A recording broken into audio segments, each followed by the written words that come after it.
கர்த்தர் உங்களோடு கூட இருக்கிறார். ஆண்டவர் உங்கள் பிள்ளைகளோடு கூட இருக்கிறார். நீங்கள் போகிற இடத்திலெல்லாம் உங்கள் தேவனாகிய கர்த்தர் உங்களோடு கூட இருக்கிறார். உங்கள் எதிரிக்கு நிறைய பேர் இருக்கலாம், உங்களுக்கு விரோதமாய் எழும்புகிறவர்களுக்கு நிறைய பேர் இருக்கலாம். ஆனா கர்த்தர் வாக்கு கொடுக்கிறார், நீங்க பயப்படாதீங்க, உங்களோடு கர்த்தர் இருக்கிறார்.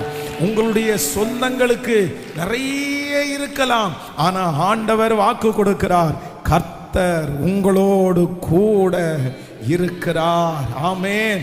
உங்களோடு கூட கர்த்தர் இருப்பார். ஆனால் நான் நம்புகிறேன், நீங்கள் எந்த இடத்திற்கு போனாலும் வெற்றியை தருவதற்கு கர்த்தர் வல்லவராய் இருக்கிறார்.